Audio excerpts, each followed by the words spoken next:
Hola,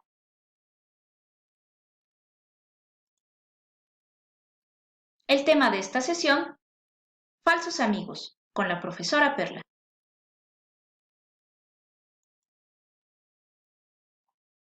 Bienvenidos una vez más a su clase de español como lengua extranjera en Comunica 360. Mi nombre es Perla y soy su profesora de español. Con este cuarto video continuamos una serie de 5 en los que repasaremos algunos temas interesantes de la lengua española, desde la perspectiva de la variante mexicana, es decir, del español que se habla en México.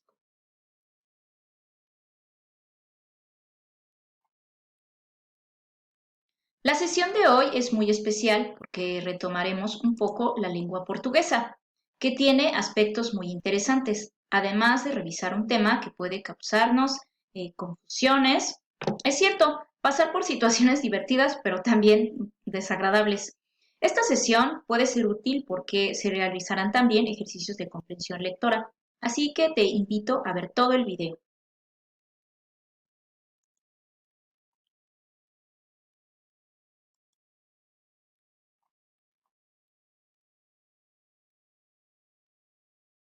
Los materiales necesarios para la sesión.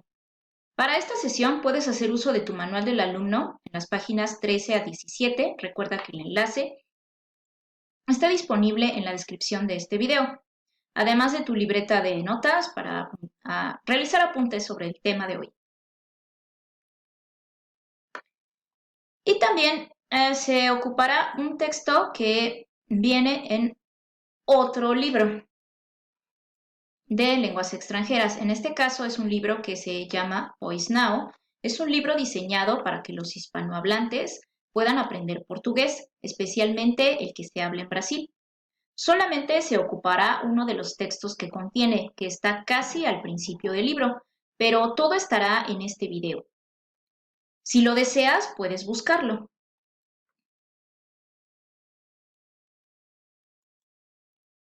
Recuerda que los objetivos de esta sesión es que este video te sirva como un complemento a tus clases y que puede ser visto por estudiantes de español como lengua extranjera y que además estén interesados en la variante mexicana.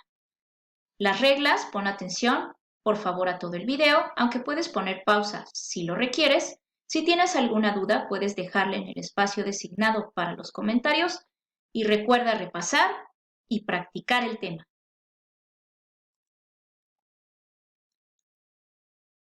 La lección del día. El tema de esta sesión consiste en repasar los cognados y los falsos cognados usando los idiomas español y portugués por medio de un texto que quizás sí sea largo, pero es muy ameno y entretenido porque muestra un punto de vista muy particular sobre el aprendizaje de lenguas extranjeras. Así que comenzamos.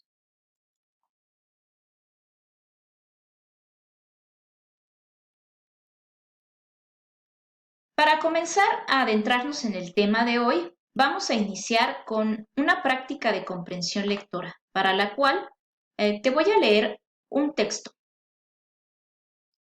Te pido que por favor pongas atención porque con lo que se lea en este texto vas a realizar una serie de ejercicios.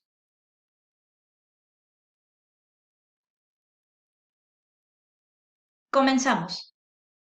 É un naufalo portugués, de Daniel Samper Pizano. A diferencia de la mayoría de las personas que entienden idiomas pero no los hablan, a mí me sucede con el portugués, que lo hablo pero no lo entiendo. Es decir, aprendí la música pero me falta la letra. Y como saben que adoro a Brasil, aunque nos hayan secuestrado a Amparito Grisales, mis amigos me aconsejaban que tomara unas clases para aprenderlo como Deus manda. Yo pensé que era una pendejada, pues español y portugués se parecen tanto que no precisaba tomar clases. Sin embargo, para salir de dudas, decidí preguntárselo a Norma Ramos, una buena amiga brasileña con la que me encontré cierto día en que ambos almorzábamos en una churrasquería Rodizio. Norma, dime la verdad, siendo el portugués un dialecto derivado del español, ¿tú crees que necesito tomar clases de portugués? Le pregunté en el mejor portugués de que fui capaz. Al fondo a la derecha, me contestó Norma y siguió comiendo. Fue una experiencia terrible. Ahí mismo decidí que no solo iba a tomar clases de portugués, sino que Norma tendría que ser mi profesora. Ella, que es puro corazón y mechas rubias, aceptó con resignación misericordiosa. Y como yo le insistiera que me hablase en portugués todo el tiempo, me dijo que desde el lunes nos sentaríamos a estudiar dentro de su escritorio. Me pareció bastante estrecho el lugar, pero llegué ese lunes decidido a todo. Yo creía que el portugués era el idioma más fácil del mundo, pero la primera lección que saqué es que resulta peligrosísimo, justamente por lo que uno cree que se trata tan solo de español deshuesado. Escritorio no quiere decir escritorio, sino oficina. En cambio, oficina quiere decir taller y taller significa cubiertos de mesa. No me atreví a preguntar a Norma cómo se dice escritorio. Nuestro tradicional escritorio de cajones y bade en el caso de gerentes de medio pelo, pero ella, que es tan inteligente, lo adivinó en mis ojos aterrados. Escritorio se dice escribaniña, observó Norma. Escriba, niña, comenté desconcertado. Así decimos a las secretarias. Norma sonrió con benevolencia. Le pedí que decretáramos un rato de descanso. ¿Un rato? En portugués es un ratón, respondió inflexible. Fíjate lo que me pasa por hablar como un loro. Traté de disculparme.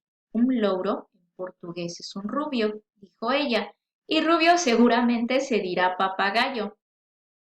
Comenté yo tratando de hacer un chiste. ¿Glacial? Norma aclaró.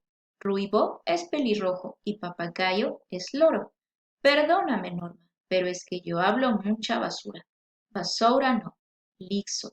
Basura quiere decir escoba. Y escoba significa cepillo. Era suficiente para el primer día. A la siguiente lección regresé dispuesto a cometer la menor cantidad posible de errores. Le rogué a Norma que me regalara un tinto, a fin de empezar con la cabeza despejada. Me lo trajo de café brasileño, a pesar de lo cual quise ser amable y dije que lo encontraba exquisito. No veo por qué te desagrada, me contestó ella. Al contrario, lo encuentro exquisito, insistí yo, sin saber que ya había cometido el primer error del día. Exquisito quiere decir en portugués desagradable, extraño, suspiró Norma. Confundido, le eché la culpa a la olla. La panela, corrigió Norma. No lo noté endulzado, comenté yo. La panela en portugués es la olla, dijo Norma. ¿Y olla no quiere decir nada? Pregunté yo. Hola quiere decir mira, contestó ella. Supongo que tendrán alguna palabra para la panela, me atreví a decir. Panela se dice rapadura, sentenció Norma. No quise preguntar cómo llamaban a la raspadura. Simplemente le dije que salía un segundo al baño y solo volví una semana más tarde. Norma estaba ahí, en su escritorio, en su panela, en su lixo, esperándome con infinita paciencia. Siempre en portugués le pedí perdón y le dije que me tenía tan abrumado el portugués que ya no me acordaba ni de mi apellido, de su sobrenombre. Dirá, comentó ella, apellido quiere decir apodo. Intenté sonreír. Trataré de no ser tan torpe, dijo Norma. No exagere, torpe es infame. Inhábil si es torpe. Con este nuevo desliz se me subió la temperatura. Quise tomar un vaso de agua. Vaso es florero, corrigió ella. Copo es vaso y floco es copo. Y me justifiqué diciendo que el viaje hasta su escritorio había sido largo porque venía de una finca. Comprido, no largo. Facenda, no finca, dijo Norma. Largo quiere decir ancho, así como salsa significa perejil y molo significa salsa. Me di por vencido, acepté que el portugués era un idioma difícil y entonces sí se le iluminaron los ojos a Norma. La cuestión era de orgullo. De ahí en adelante no me regañó, sino que me mostró todas las diferencias que existen entre palabras homófonas de los dos idiomas. Caro se dice costoso, porque costoso quiere decir difícil. Morado se dice roxo, porque rojo se dice vermelo. Escenario se dice palco porque palco se dice camarote. Cadeira no es cadera, sino asiento. Billete no es billete, sino nota. Pero en cambio nota sí quiere decir billete. Maluco es loco y caprichosa es limpia. Distinto es distinguido y presunto es jamón. Pero, remató Norma, sobre todo, nunca vas a decir buceta en el Brasil, porque boceta en realidad es cuca y cuca quiere decir cabeza, de manera que esta última, aunque no la puedes decir en Cuba, sí puedes mencionarla en el Brasil. Era demasiado. Pedí permiso para no volver nunca a clases de portugués, el idioma más difícil del mundo. Norma me preguntó por qué. La verdad, Normiña, estoy mamao. Mamao no, corrigió Norma antes de que yo huyera para siempre, esgotado. Mamao quiere decir papaya, pero no vas a decirlo nunca en Cuba.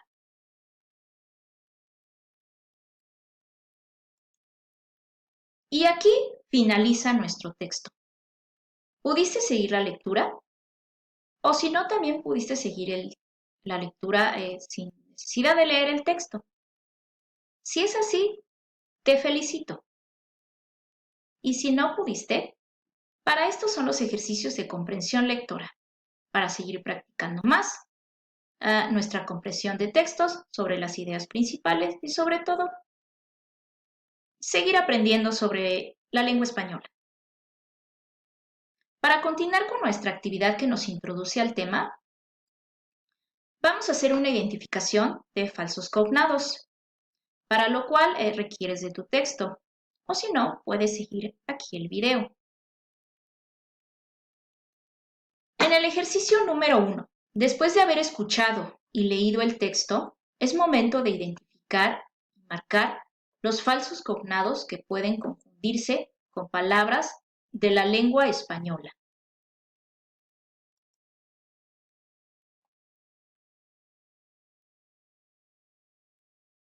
Y estas son las palabras que pudieron confundirse del portugués en la lengua española.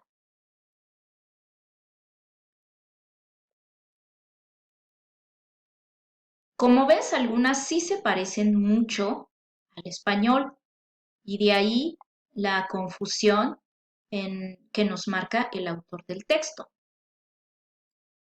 Lo que cambia de estas palabras es el significado que tienen en portugués, contrastándolas con el español. Hay algunas muy interesantes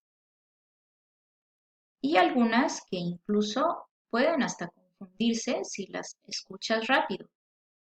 Floco te suena como a foco, lo que en algunos lugares se conoce como bombilla, lo que sirve para iluminar una habitación, o comprido, que también te puede sonar como comprometido o como algo que está muy apretado.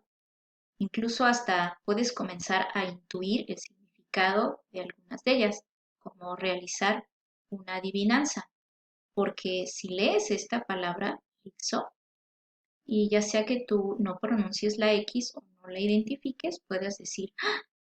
Liso.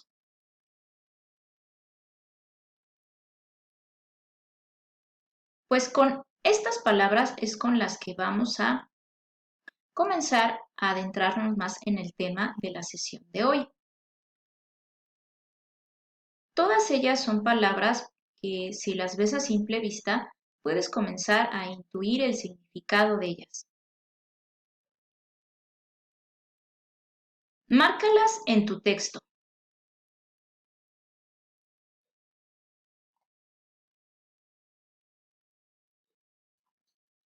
Para cerrar esta sesión, ¿te agradó el texto? ¿Lo sentiste aburrido? ¿Muy largo? ¿Divertido? ¿Te gustó la anécdota que nos narra el autor?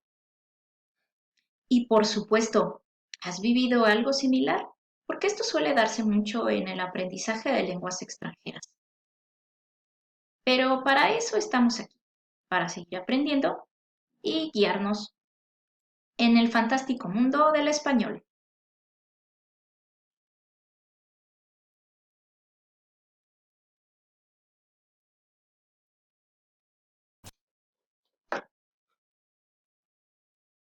Continuemos con el tema de esta sesión. Vamos a realizar otro ejercicio. Este es el número 2.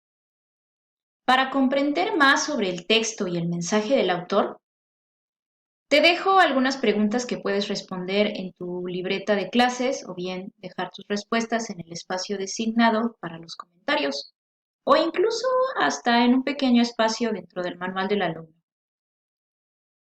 Primera pregunta. ¿Por qué el narrador quiere tomar clases de portugués a pesar de su idea inicial de que no las necesitaba? Pregunta número 2. Explica el malentendido que tiene el narrador con la palabra escritorio. ¿Cómo interpreta al principio el significado de la palabra y cuál es su verdadero significado en portugués? ¿Cómo reacciona el narrador al descubrir que la palabra exquisito en portugués significa desagradable o extraño? ¿Qué sería la tercera pregunta? La cuarta. Tomando en cuenta la idea central del texto, explica la confusión relacionada con la palabra panela y su significado en portugués y en español. Y última pregunta. Identifica y arma 3 pares de palabras que el narrador confunde entre español y portugués y explica cómo se diferencian en cada idioma. Sobre la pregunta 4, quiero aportarte un dato muy especial. Tengo entendido que el autor del texto de la lectura anterior es colombiano y la palabra panela en su país designa a lo que en México, sobre todo en el centro del país, conocemos como piloncillo, pero en algunos lugares de México así se le denomina también al pilón panela, entre ellos el estado de Chiapas. Y por eso es que menciona lo de dulce. Partiendo de ese contexto, yo creo que ya tienes más ideas para la pregunta 4.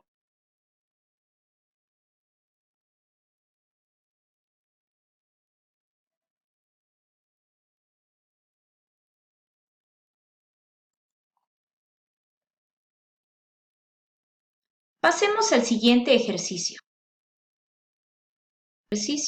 Pero sin mirar el texto. Luego, cuando termines, mira el texto y compara tus respuestas. Voy a leerte el texto haciendo pequeñas pausas en las partes donde están los espacios en blanco para que puedas responderlo. Este ejercicio también se encuentra en el libro Voice Now y también en tu manual del alumno. Yo creía que el portugués era el idioma más fácil del mundo, pero la primera lección que saqué es que resulta peligrosísimo, justamente por lo que uno cree que se trata tan solo de español deshuesado. Escritorio no quiere decir sino oficina. En cambio, oficina quiere decir y taler significa. No me atreví a preguntar a Norma cómo se dice escritorio. Nuestro tradicional escritorio de cajones y bade, en el caso de gerentes de medio pelo. Pero ella, que es tan inteligente, lo adivinó en mis ojos aterrados. Se dice escribaniña, observó Norma. Escriba, niña, comenté desconcertado. Así decimos a las secretarias. Norma sonrió con benevolencia. Un rato, en portugués es un, respondió inflexible. Escoba significa exquisito, quiere decir en portugués.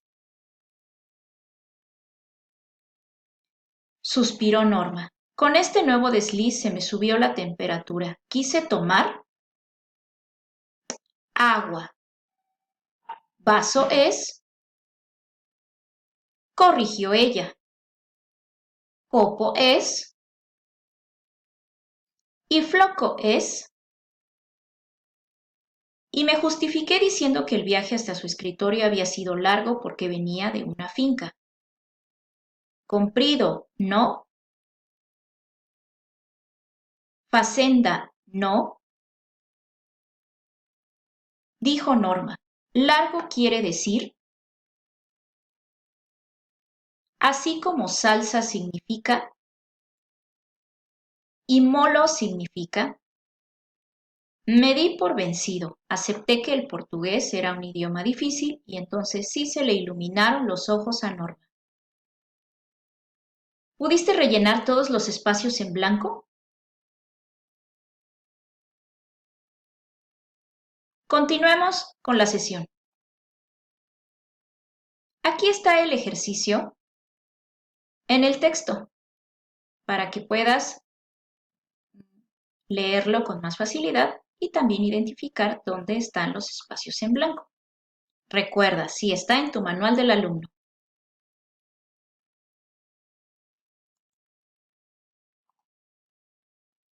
Bueno, es momento de adentrarnos más profundamente a este tema y desarrollar lo que es falsos cognados, de acuerdo a los conceptos y definiciones. Los conceptos que vamos a estar manejando son cognados y falsos cognados, que también son conocidos como falsos amigos.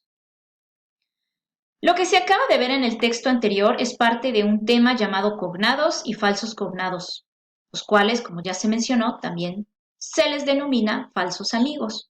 De acuerdo a la definición de Gómez, una autora,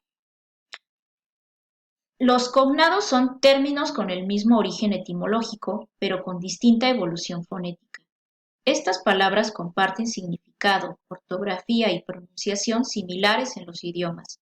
Y también Gómez dice que los falsos cognados, falsos amigos, son palabras muy parecidas en nuestro idioma, pero tienen un sentido distinto y en ocasiones uno totalmente opuesto.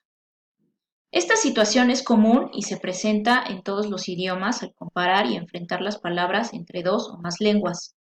Se debe a los orígenes y raíces de las palabras. Esto suele darse mucho entre idiomas que tienen sus raíces etimológicas entre latín y griego. Ahora vamos a analizar este tema con ejemplos y situaciones donde podrían causar malentendidos.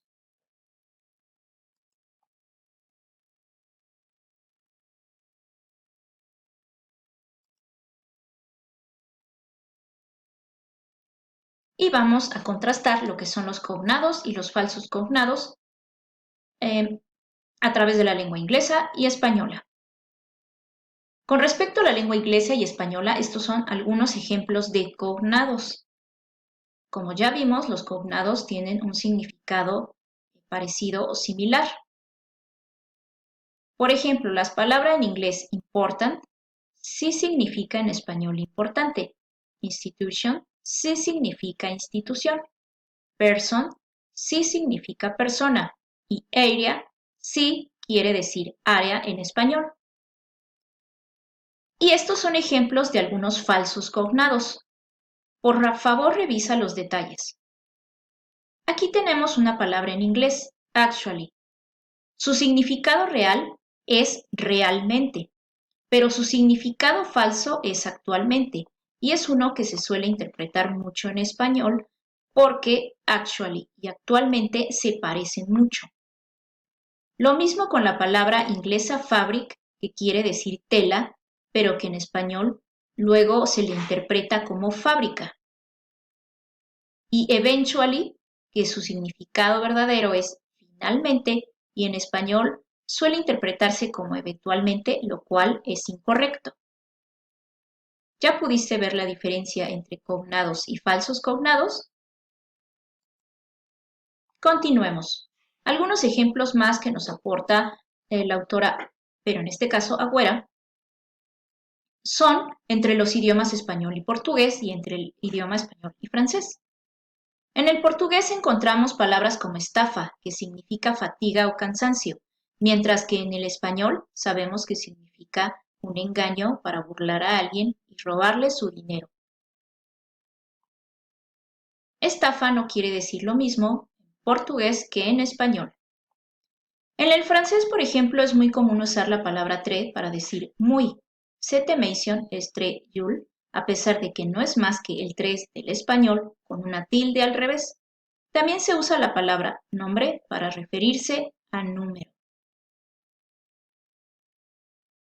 Aquí también podemos ver un ejemplo muy común, por lo que ya se había especificado antes que tiene que ver con las raíces de las palabras, con por la forma en la que inician las palabras sobre todo. Continuemos con una actividad en la que vamos a analizar algunas estrategias para identificar los falsos cognados, sobre todo en la lectura de textos, como lo fue en la lectura que se realizó anteriormente. Hay un autor apellidado Cano que en el 2009 nos brinda 4 recomendaciones para identificar los falsos cognados. Y aquí están. La primera, ser cuidadoso cuando se está leyendo un texto. Fijarnos muy bien en las palabras, en dónde están ubicadas, en la estructura que tienen y no solo en cómo inician, sino también cómo terminan. Hacer un listado de palabras y tenerla a la mano cuando estudies o leas algún texto en español. Esto es un poco más complicado, sobre todo cuando en niveles más superiores ya vas conociendo más palabras, pero si apenas estás adentrándote en el aprendizaje del español como lengua extranjera, esto puede serte muy útil. Siguiente recomendación. Aprender a identificar y comprender estas palabras similares puede fortalecer nuestra habilidad para leer y entender un texto. Esto quiere decir que si tú sabes diferenciar entre los falsos cognados y darte cuenta que realmente tienen un significado distinto, puede ayudarte a tener una mejor idea sobre lo que estás leyendo.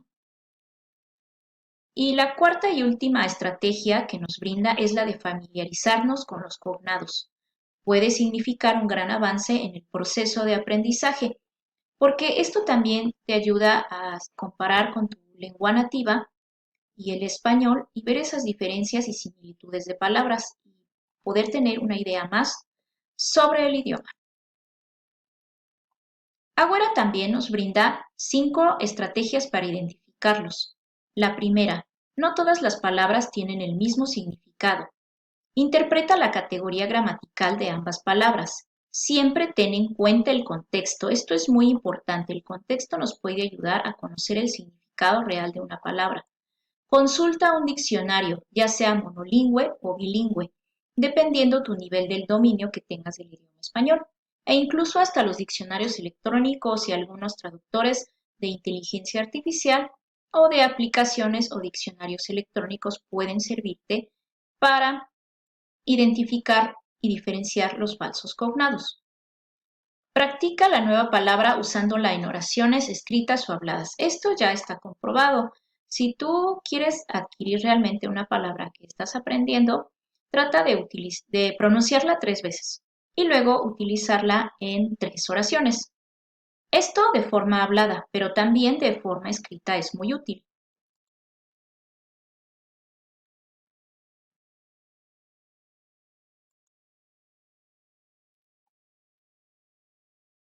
Para cerrar este tema, me gustaría dejarte unas últimas preguntas. Son 3. ¿Cómo afectan los falsos cognados el aprendizaje de una lengua extranjera? ¿Cómo va cambiando la forma de pensar del autor del texto? Es importante el sentido del humor ante el desafío de enfrentar los falsos cognados, es decir, ¿son un obstáculo que realmente impide aprender un nuevo idioma? Y 2 más para reflexionar. ¿Qué pudo haber hecho el autor del texto ante los falsos cognados? Y por último, ¿cómo has enfrentado los falsos cognados en tu aprendizaje del español? Para finalizar, el más común de los falsos cognados entre español e inglés es actually. La palabra inglesa para decir actualmente es really. Actually significa de hecho, en realidad, realmente. Una persona angloparlante visita un país hispanohablante y quiere expresar que se siente avergonzada ante una situación difícil. Si esta persona utiliza la palabra embarrassed, quien lo escuche pensará en la palabra embarazado y quizá podría interpretar mal su mensaje. Estas 2 situaciones nos pueden servir para hacer una reflexión sobre cómo los falsos cognados intervienen entre los 2 idiomas.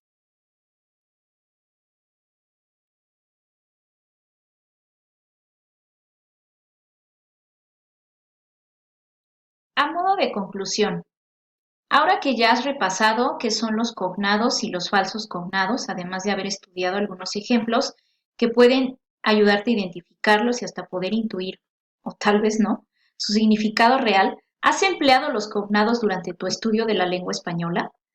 ¿Te has dado cuenta cuando alguien confunde palabras o ideas de alguien debido a los falsos cognados?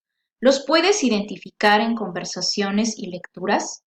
Recuerda seguir practicando su uso y diferencia. Si tienes alguna duda, puedes dejarla en el espacio destinado para los comentarios.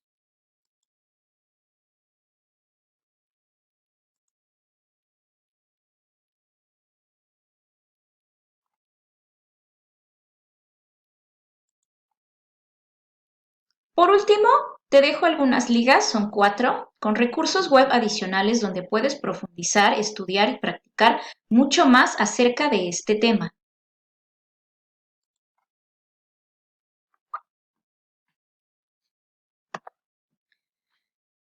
No me queda más que agradecerte que hayas visto este video, que hayas estado en esta sesión. Espero que sigas practicando mucho más de este tema, reflexionando sobre su importancia y, sobre todo, no dejes de practicar tu español.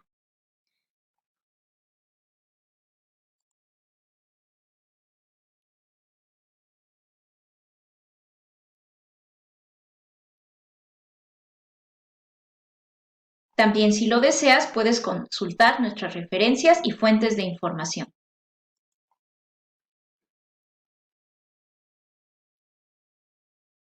Es todo en esta ocasión. Muchas gracias. Se despide la profesora Perla. Hasta pronto.